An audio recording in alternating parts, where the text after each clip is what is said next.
Broadcasting from Mega Manila and streaming on the World Wide Web. We are Crusaders Broadcasting System, DWAD. 1098 AM. Now radio. Up next on DWAD, JKRS with J. Martin. At dumako muna ho tayo sa lalawigan ng Laguna. Atin ho makakausap si Mayor Arantle Arroyo ng Cabinti, Laguna. Magandang umaga po, Mayor. Magandang umaga po sa inyo, Sir J. Martin.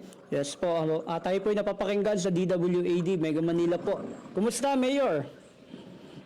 Okay naman po. Nandito po kami sa bayan ng Cabinti ngayon pong umaga pong ito. Talagang nakita ho namin yung inyong patuloy na pag-iikot. Talagang sa mga barangay. Kumusta po yung mga programa natin, Mayor? Ano po yung kasalukuyang isinasagawa natin? Sa ngayon po, para po sa kalaman po ng nakararami, ang bayan po ng Cabinti ay nasa ika-4 na distrito po sa lalawigan ng Laguna. At magandang balita po dahil po sa pagtutulungan po ng mga elected officials at ng lokal na pamahalaan, ngayon po, from a third-class municipality, ngayong pong taong ito ay naging second-class municipality na po ang bayan po ng Cabinti sa lalawigan ng Laguna. Mayor, ito naman ho, paano nyo pinapabuti ho yung transparency at accountability sa lokal na pamahalaan dyan ho sa bayan ng Cabinti, Laguna? Opo, pagdating po sa transparency and accountability po ng ating po mga programa, bukas pong hayag ang ating lokal na pamahalaan para po sa mga programa at proyekto. Lalong-lalo na po ang ating pong bidding na kung saan ito po ay bukas para po sa lahat. At makikita po dito kung paano po ang proseso ng ating pong bidding na wala pong kinikilingan at pantay-pantay po para sa lahat. Mayor, ano ho yung, kasi bagong taon ho tayo ngayon, na taong 2026, ano ho yung mas prioridad natin ngayong taong 2026? Ang mga ilang prioridad po ngayong 2026 ay siyempre, unang-una po ay patuloy po namin tinututukan ng health services ng bayan po ng Cabinti, ang sektor ng agrikultura at higit po sa lahat ang turismo na kung saan mas pinalalakas po namin at pinalalago ng sa gayon maipakita rin po namin hindi lamang sa lalawigan ng Laguna kundi sa buong Pilipinas at sa buong mundo ng ang ganda at ang ngiti ng bayan ng Cabinti. Doon ho sa mga scholarship naman, Mayor, usaping edukasyon, ano naman ho yung ating isinasagawa para ho sa ating mga kabataan? Opo, higit pong pagmamalaki na ang mga programa po natin pagdating po sa scholarship ay isa po ito sa kakaibang scholarship program ng ibang bayan. Dahil po ang bayan po ng Cabinti ay meron pong 4 na kategorya ng scholarship. Ito po yung full scholarship, half scholarship, financial assistance, and special education assistance. Ibig pong sabihin, meron po kami may mga scholar po ang Cabinti na nakakapasa na kung saan sagot po namin 100% ang kanilang pag-aaral na nakakakuha ng 25,000% ang aming pong mga kabataan. At syempre, doon po sa half scholarship, nakakasagot naman po namin ng 50% ng kanilang pag-aaral worth 17,000% po ang bawat bata. Oo, maganda yung Mayor at malaking tulong ho sa ating mga estudyante. Yun naman pong sa ating mga senior citizen, gayon din ho sa mga PWD, ano ho yung ginagawa natin suporta para makapagbigay serbisyo publiko po? Opo, isa po sa mga programa namin ay pangalagaan ang kalusugan ng ating mga senior citizen and PWDs. Sa kasalukuyan, kami po ay naglunsad ng programa na kung saan ito na po ay pangatlong taon na po sa bayan po ng Cabinti na ang bawat isang senior citizen at PWD ay magkakaroon ng libreng blood camp tuwing buwan ng kanilang kapanganakan. Ito po ay para mapangalagaan ang kalusugan ng bawat isang senior citizen and PWDs at pagkatapos po nila na makakuha ng kanila pong blood camp, kinabukasan po ay magkakaroon po ng libreng check-up sa RH, sa Rural Health Unit at libreng gamot para po sa ating mga senior citizen and PWDs. Ay, maganda yun, Mayor. Talagang, kasi may mga nakausap din ho kami dyan sa Cabinti. Talagang yung mga senior citizen ay hindi nyo pinababayaan. Ito naman ho, Mayor, sinasabing yung Cabinti Laguna ho kasi ikilala sa eco-tourism. Kumbaga, paano nyo naman ho pinangangalagaan yung ating kalikasan? Kasi may mga sikat home falls dyan, napakaganda ng pasyalan. Paano naman ho yung ginagawa natin initiatives dyan, Mayor? Siyempre, kaakibat po ng development, kailangan po ay mapangalagaan po natin ang ating kalikasan. At sa pagbabalangkas po ng development ng bayan po ng Cavite at paglulunsad ng mga programa at proyekto, hindi po namin po pwedeng hindi bigyan ng pansin ang ating kalikasan. Kaya po kami po ay sumusunod sa mga rules and regulations and laws pagdating po sa kalikasan na hindi po masagasaan para po magkaroon ng development ng bayan po ng Cavite. Sa pangkabuhayan naman na Mayor, dun ho sa mga kababayan natin, meron ho ba tayong binibigay na serbisyo para dun sa mga kababayan natin na kailangan ng hanap buhay? Meron ho ba, Mayor?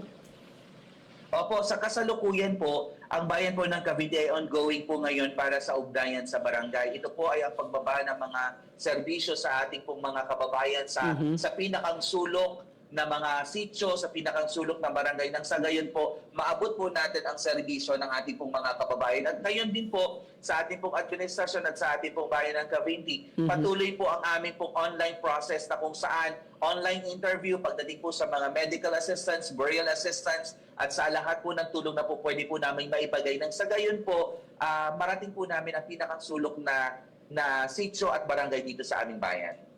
Mayor, kumusta naman ho yung coordination ng ating provincial government? Unang-una ho kay Governor Sol Aragones, ano ho yung mga itutulong ng galing ng provincial government, Mayor? Higit po kami nagpapasalamat sa Provincial Government of Laguna sa pangunguna po ni Governor Sol Aragones dahil po patuloy po ang pagbaba ng mga programa ng probinsya, patuloy po ang pagtulong sa aming bayan at isa po sa pinakang mahalagang sangkap po ay magkaroon po ng mga programa galing sa province dahil nga po katulad po namin isang maliit na bayan ay malaking tulong po kami po ay binibigyan ng pansin ng ating provincial government. Mayor, oo, tama. Tama yung nakita namin kasi, Mayor, itong Cabinti, Laguna talaga ay sadyang napakatahimik pero yung inyong mga empleyado, hindi tulad ng sinasabi ni Governor Sol, bawal ang talagang mataray, mapapakita natin yung kumbaga serbisyo publiko. Doon sa ating mga empleyado, Mayor, meron ba tayong ginagawa na para magpatuloy ho yung sinasabing bawal yung mataray and then yung mga maipakita yung serbisyo publiko po, Mayor? Opo, sa lokal na pamahalaan naman po, dito po sa atin ay patuloy naman po na ang coordination natin sa lahat ng opisina ng ating pong lokal na pamahalaan para masigurado po natin na maibigay po natin ang mga serbisyo na kinakailangan po ng ating mga kababayan. At syempre, hindi po matatawaran na maibigay po namin ng may kabaitan, ng may respeto at ng may ngiti ang serbisyong pwede pong ibigay ng lokal na pamahalaan sa ating pong mga kababayan. Mayor, ano ho yung magiging mensahe niyo ho sa ating mga tiga-Cabinti, yung mga residente hong talagang bukas loob na talagang tinanggap kayo dyan ho sa bayan ng Cabinti? Unang-una po, ang inyo pong lingkod ay nagpapasalamat sa aking pong mga kababayan, mga Cavitean, dahil po bukod po sa suporta na ibinigay po ninyo sa akin ay nagpapasalamat po ako dahil po sa ating pong administrasyon ay patuloy po ang inyong pagtulong, ang pagsama at kooperasyon para po na mailunsad natin yung mga programa at mga proyekto dahil hindi ho namin kaya sa lokal na pamahalaan na kami lamang po. Ang kinakailangan po dito ay ang community participation and of course, ang suporta ng kababayan po naming mga Cavitean. Maraming salamat, Mayor Arantle Arroyo, dyan ho sa bayan ng Cabinti, Laguna. Maraming salamat po sa oras, Mayor. Maraming salamat po, Sir J. Martin, at sa mga ating pong mga taga-subaybay. Magandang umaga po at bumisita po kayo sa Ecotourism, Adventure Falls and Glamping Capital of the Philippines, Cabinti, Laguna. Salamat, Mayor. Mabuhay po kayo. Ayan ho, at ating napakinggan si Mayor Arantle Arroyo mula ho dyan sa lalawigan ng Laguna, sa bayan ng Cabinti, Laguna. At talagang napakaganda na naging paliwanag ni Mayor Arroyo regarding ho dun sa mga programa na isinasagawa sa kanilang bayan. Malaking tulong ho yung sinasabi niyang unang-una yung scholarship. Gayun din ho yung koordinasyon, palakasin yung koordinasyon sa ating barangay. Talagang nakakatuwa ho. Talagang very active itong si Mayor Arantle Arroyo. At tayo naman ho kuminsan napasyal dyan sa Cabinti, Laguna, sadya napakatahimik.